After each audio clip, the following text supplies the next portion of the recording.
हे कृष्ण करुणा सिंधु दीनबन्धो जगत्पते गोपेश गोपिकान्त राधाकान्त नमस्ते तप्तकाञ्चन गौराङ्गी राधे वृन्दावनेश्वरी वृषभानुसुते देवी ब्रह्मां हरिप्रिये श्रीकृष्ण चैतन्य प्रभु Nityanand Shri Advaita Gadadhar श्रीवासादि गौरभक्तवृन्द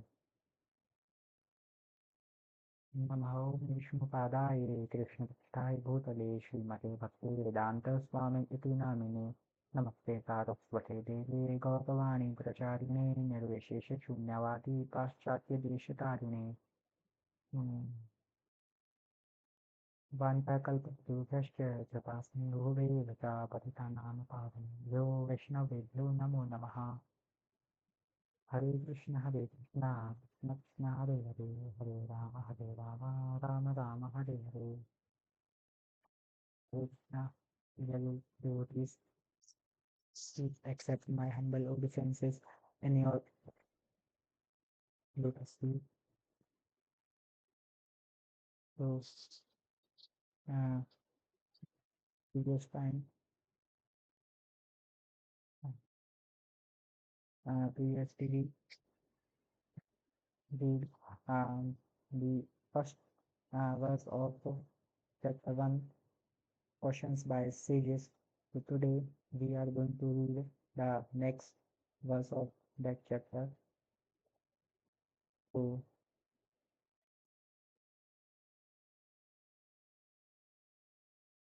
here is the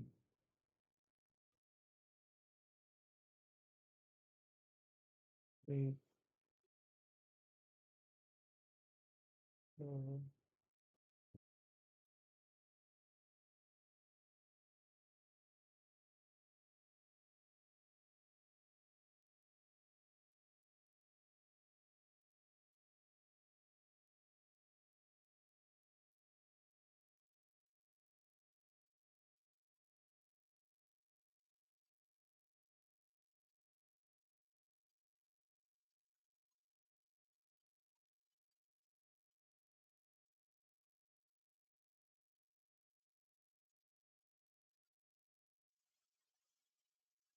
we read from this text to धर्मः प्रोज्झितकैतवोऽत्र परमो निर्मतसराणां सतां वेद्यं वास्तवमत्र वस्तु शिवदं तापत्रयो न मूलनं श्रीमद्भागवते महामुनिकृते किं वा परैश्वरः सद्यो हृदयावरुध्यते यत्र कृतिभिः शुश्रूषुभिस्तत्क्षणात्. So the synonyms are as follows: dharma, religiosity; projitaha, completely rejected; kaitava, covered by fruitive intention; atra, herein; parama, the highest; nirmatsarana, of the 100% pure in heart; satam, devotees; Vedyam, understandable; Vastavam, factual; Atra, herein; Vastu, substance; Shivadam, well-being; Taptraya, threefold miseries; Unmoolanam, causing uprooting of; Srimad, beautiful; Bhagavate, the Bhagavatam Purana; Mahamuni, the great sage; Vyasdev, Kriti, having compiled; Kim, what is; Va, the need; Parah, others; Ishvara, the Supreme Lord; Sadhya, at once; Hridi, within the heart; Avarudhyate, becomes compact; Atra, herein; Pritibhi, by the piercement; Sushrubhita, by culture; Tat Shanat, without delay. So here is the translation by Sri Bhaktivedanta Swami Prabhupada Ji. completely rejecting all religious activities which are materially motivated. This Bhagavad Puran propounds the highest truth, which is understandable by those devotees who are fully pure in heart. The highest truth is reality distinguished from illusion for the welfare of all. Such truth uproots the threefold miseries. This beautiful Bhagavatam, compiled by the great sage Vyasadeva in his maturity, is sufficient in itself for God realization. What is the need of any other scripture? As soon as one attentively and submissively hears the message of Bhagavatam by this culture of knowledge, the Supreme Lord is established within his heart. So, the purport is religion includes four primary subjects, namely pious activities, economic development, satisfaction of the senses, and finally, liberation from material bondage. Irreligious life is a barbarous condition. Indeed, human life begins when religion begins. Eating, sleeping, hearing, and meeting are the four principles of animal life. These are common both to animals and to human beings. But religion is the extra function of the human being. Without religion, human life is no better than animal life. Therefore, in human societies, there is some form of religion which aims at self-realization and which makes reference to man's eternal relationship with God. In the lower stages of human civilization, there is always competition to lord it over the material nature, or in other words, there is a continuous library to satisfy the senses. Driven by such consciousness, man turns to religion. He thus performs pious activities or religious functions in order to gain something material. But if such material gains are obtainable in other ways, then so-called religion is neglected. This is the situation in modern civilization. Man is thriving economically, though at present he is not very interested in religion. Church, churches, mosques, or temples are now practically vacant. Men are more interested in factories, shops, and cinemas than in religious places which were erected by their forefathers. This practically proves that religion is performed for some economic gains. Economic gains are needed for sense gratification. Often, when one is baffled in the pursuit of sense gratification, he takes to salvation and tries to become one with the Supreme Lord. Consequently, all these states are simply different types of sense gratification. In the Vedas, in the Veds, the above mentioned four activities are prescribed in the regulative way, so that there will not be any undue competition for sense gratification. But Srimad Bhagavatam is transcendental to all these uh, gratificatory activities. It is purely transcendental literature which can be understood only by the pure devotees of the Lord, who are transcendental to competitive sense gratification. In the material world, there is a keen competition between animal and animal, man and man, community and community, nation and nation. But the devotees of the Lord rise above such competitions. They don't compete with the materialistic uh, because materialist with the materialists because they are on the path back to Godhead, where life is eternal and blissful. Such transcendentalists are non-envious and pure in heart.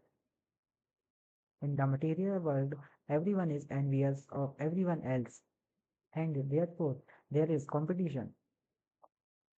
But the transcendental devotees of the Lord are not only free from material envy, but are well-wishers to everyone, and they strive to establish a competition-less society with God in the center.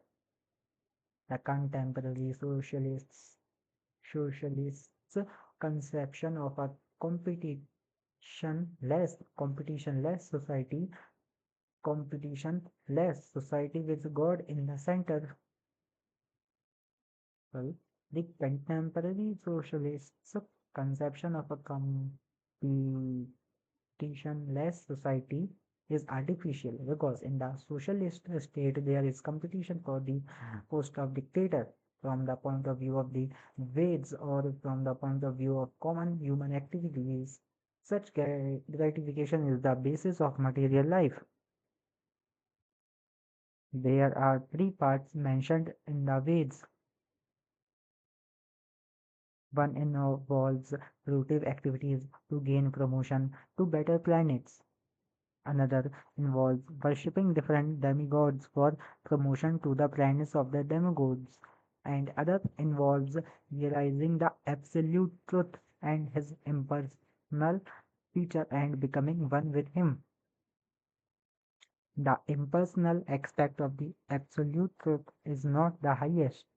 Above the impersonal feature is the Paramatma feature, and above this is the personal feature of the absolute truth or Bhagavan. Srimad Bhagavatam gives information about the absolute truth in his personal feature. It is higher than impersonalist literatures and higher than the Gyan Kand division of the Veds. It is even higher than the Karma Kand division and even higher than the Upasana Kand division because it recommends the worship of the Supreme Personality of Godhead, Lord Sri Krishna. In the Karma Kand, there is competition to reach heavenly places, planet for better sense gratification. And there is similar competition in the Gyan Kand and the Upasana Kand. The Śrīmad Bhāgavatam is superior to all of these because it aims at the supreme truth, which is the substance or the root of all categories. From Śrīmad Bhāgavatam, one can come to know the substance as well as the categories. The substance is the absolute truth, the supreme Lord, and all emanations are relative forms of energy. Nothing is apart from the substance, but at the same time, the energies are different from the substance. This conception is not contradictory. Srimad Bhagavatam explicitly promu- promulgates this simultaneously one and different philosophy of the Vedanta Sutra, which begins with the Janmadaya Sutra. This knowledge that the energy of the Lord is simultaneously one with and different from the Lord is an answer to the mental speculators' attempt to establish the energy as the absolute. When this knowledge is factually understood, one sees the conceptions of monism and dualism to be imperfect. Development of this transcendental consciousness grounded in the conception of simultaneously one and different leads one immediately to the stage of freedom from the threefold miseries. The threefold miseries are those miseries first, those miseries which arise from the mind and body. Second, those miseries inflicted by other living beings. And third one is those miseries arising from natural catastrophes over which one has no control. Srimad Bhagavatam begins with the surrender of the devotee unto the absolute person. The devotee is fully aware that he is one with the absolute and at the same time in the eternal position of servant to the absolute. In the material conception, one falsely thinks himself the lord of all he surveys, and therefore he is always troubled by the threefold miseries of life. But as soon as one comes to know his real position as transcendental servant, he at once becomes free from all miseries. As long as the living entity is trying to master material nature, there is no possibility of his becoming servant of the Supreme. Service to the Lord is rendered in pure consciousness of one's spiritual identity. By service, one is immediately freed from material encumbrances. Over and over and above this, Srimad Bhagavatam is a personal competition on the Vedanta Sutra by Sri Vyasdev. It was written in the maturity of his spiritual life through the mercy of Narad Ji. Sri Vyasdev Ji is the authorized incarnation of Narayan, the personality of Godhead. Therefore, there is no question as to his authority. authority. He is the author of all other Vedic literatures, yet he recommends the study of Śrīmad Bhāgavatam above all others. In other Puranas, there are different methods set forth by which one can worship the demigods, but in the Bhagavatam only the Supreme Lord is mentioned. The Supreme Lord is the total body, and the demigods are the different parts of that body.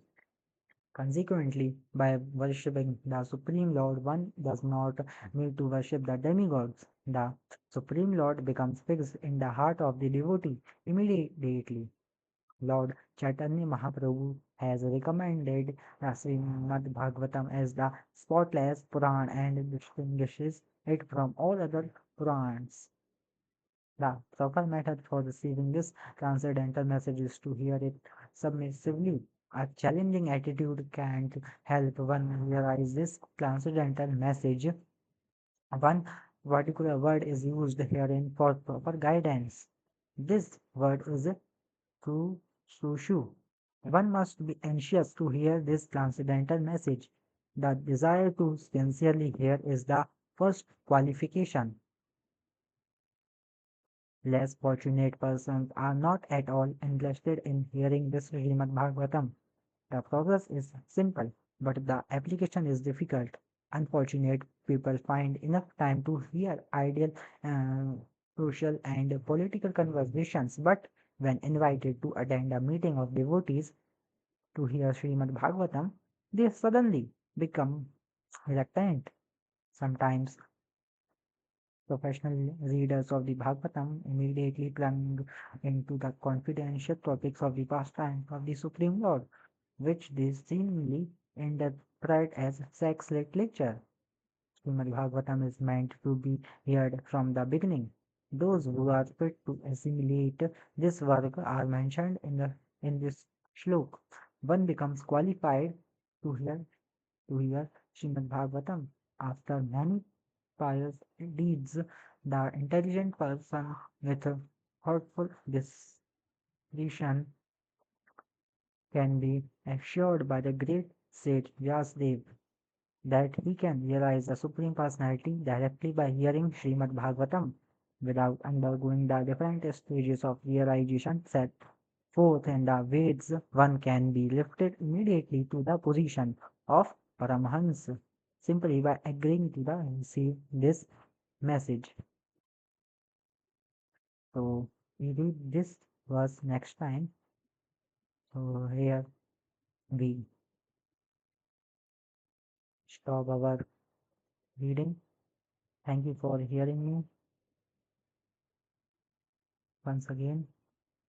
Thank you. Hare Krishna. And forgive me if I mispronounce or any mistake is done by me. And please forgive me. Please, Hare Krishna. Thank you.